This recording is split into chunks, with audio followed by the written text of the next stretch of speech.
here. Show him some love, put some hearts. There's a little heart on your bottom right-hand side. Just keep showing love throughout today's live ed chat. Dr. Scott Hollinger is a professor at Columbia University as well as Capella University, and he is also founder and principal consultant at Hollinger Consultants. And for me, just personally, my experience with Dr. Hollinger, he was my professor in graduate school at the Summer Principals Academy at Columbia University, and he is by far one of the main reasons why I am able to coach in the way that I'm able to coach adults. In his class, it's the pearls of wisdom that I have held very closely to my heart. And Shirley, I'm sure he'll share some of those today. So get your pen and paper out and get ready to learn. So Dr. Scott Hollinger, thank you so much for joining us today. I'm so glad to be here, and thank you for inviting me. All right, so we're gonna jump in, and Scott, would you just share with us your thoughts and experience with COVID-19? What are your thoughts? From your lens and your perspective, what are some things you thought about, and some things that would just empower the community? I have a lot of thoughts in my head about the COVID-19. I'm going to say that in my whole life, and I've had a long life, you can see my gray hair here. In my whole life, I've never had an experience like this. We've gone through hurricanes, and people clean out the stores. 2 weeks later, everything's back to normal. We went through 9/11, a national crisis. People were panicked, but the crisis happened in a moment, and from then it was just about recovery.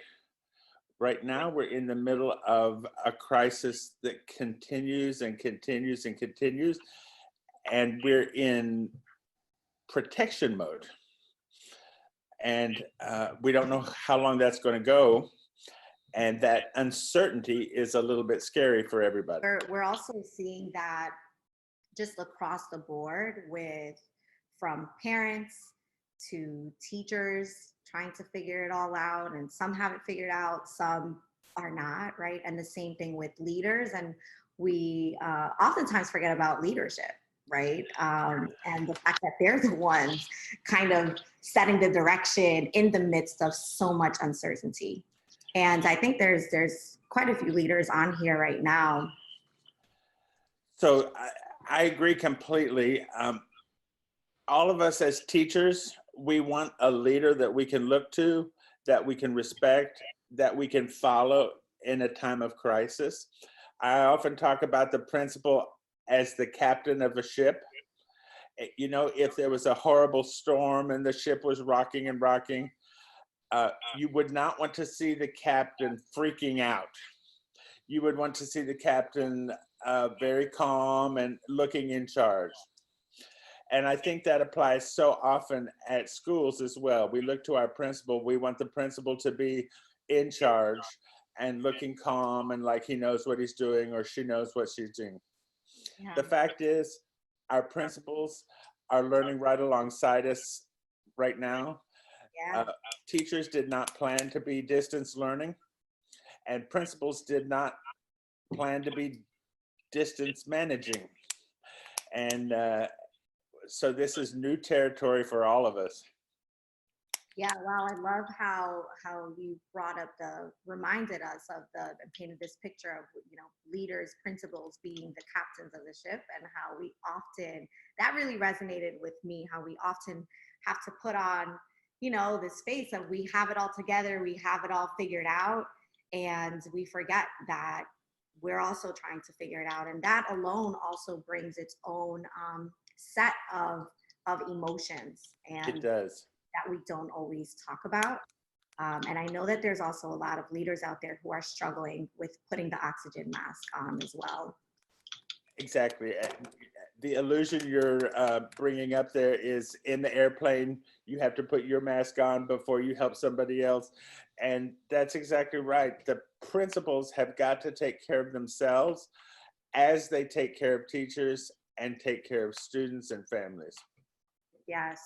So in terms of for principals specifically, because there's quite a few of them on here this morning, and even leaders who are managing other teams of people, what advice can you provide or share with us, or pearls of wisdom around just like how some things to be thinking about as they're navigating this space with their staff? So the first pearl of wisdom I want to start with, you've heard before when we were in class together, and that is, I'll hear it again. the bottom line is relationship matters. The pearl goes like this. A teacher will do for the principal because she loves him what she won't do just because he's the boss. In classrooms, students will do for a teacher because they love her what they won't do just because she's the teacher. Woo, preach. The point is that in the classes that we've been conducting all year long, we got to be building relationships with the students to get them to come with us on the learning journey. I hope that most of the leaders and principals listening today understand that as leaders, our first and primary job is to be building relationship with the teachers so that they will come with us on the journey of teaching children. Now, here we are in a time that we don't get to gather together. There's no hugs for the little kids. There's no handshakes, no fist bumps, no meeting in the teacher's lounge. And so both teachers and principals have a really powerfully important obligation to keep up the relationship. Teachers need to thank their administrators. The principals are scared. They ought to be scared. It's okay to be scared. Principals need to reach out to the teachers. The teachers are scared. It's okay to be scared. But when I say reach out, I don't mean once a week, send a little note that says, hey, another week of distance learning down, great job. No, I mean, principals, you're not having a stream of kids and parents and teachers in your office all day long. So how do you spend your time? You need to be calling teachers one-on-one, asking them how they're doing, asking them what they need, telling them you love them, tell them you're there for them. Teachers, I know that you're very busy right now. This is a totally different way of teaching. Some of you are having fun, but many are overwhelmed. I get that. I'm still going to say the number one important thing is to maintain a relationship with your kids. So I'll tell you, my grandson is getting calls from his teacher. Now, in order not to make the calls go on and on and on, the teacher is actually recording voice messages and sending them to the kids. So it's a one-way conversation, but the teacher's watching and she says to my grandson, hey, Cogley, great job on that project that you made. Well, his mom posted it on Facebook. The teacher saw it on Facebook. She sent a voice message to the kid telling him how it was wonderful. And don't you know, his face lights up when he gets a message from his teacher. We got to be thinking in those ways about keeping the relationship strong and making contact. Principals to teachers, teachers to kids, and parents. Yes. So we have one principal here. She's saying since we are a small community, she does reach out daily to teachers. That is so great. We saw Rashid in here as well. I saw Terrence here also. So yeah, so we heard a few things, Dr. Hollinger. We heard, number one, relationships matter. And to me, that's really what is resonating right now. And the fact that this is not about the one text message or one email where it's like, great job, we got through week, whatever, here. And then usually what follows that is a list of expectations.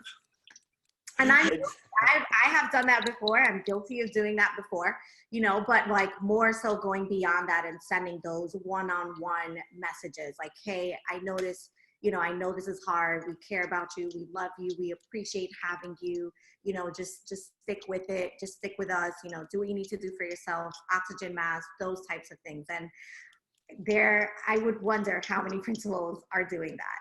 I love what you also mentioned about the example you gave of your grandson and the voice memos that teachers are sending to their students, just saying like, great job, I love how you did that. I can also attest to my nephew. My sister-in-law took a picture of my nephew just having screen time with his teacher, and he was just like enamored. You could just see his face, like there was a calmness about being able to see his teacher. And that is really the case for not just elementary school kids, for middle school kids, and believe it or not, our high school students as well. So thank you so much for sharing that. Totally agree. Hey, there's one thing I want to do. I think it's way bigger than all of us here.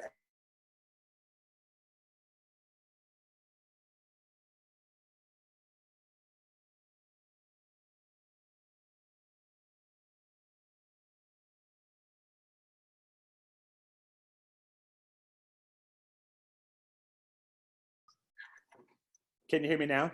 Yes, I can. Okay. So one thing I want to advocate is I'd love to get rid of the use of the term social distancing and just replace it with the much more accurate term physical distancing. Yes. Because right now, while we're separate from each other, we need to be socially connected more than ever. And I'm not the first one to think that up. I saw somebody advocate for that on the net. I think social distancing is probably the new term. I don't know that we'll ever overcome it, but I'm using the term. You're so right. I'm using the term physical distancing and not social distancing. There's something about that term that just kind of made me cringe, that just every time I see it, it just makes me cringe a little bit, because it's like, is that really what we're advocating, for us to not engage with each other socially? Exactly. Yeah, and a lot of folks do need that as well. So I have another question for you, and this is something that has come up a lot this week for leaders and teachers, and it's this question around how do we continue to build culture with our teachers and our students. And I know one way you brought up was relationships matters, and I really feel like that's really at the core of it. But maybe some concrete examples also, in addition to the phone calls and the voice memos. Anything else that you have? Someone saying, let's make it happen. Physical distancing, not social distancing. I love it. Thank you. Go for it. Yep. Yes. No, I mean, I think in this time, it's really important to recognize the workers. And primarily, we're talking about teachers. So primarily, I'm talking to leaders and principals. We've got to recognize our teachers. We've got to recognize them big, and we've got to recognize them every day. The principal's role right now is crazy. Like, what do I do as a principal? Some principals are so busy, they aren't going to bed till midnight.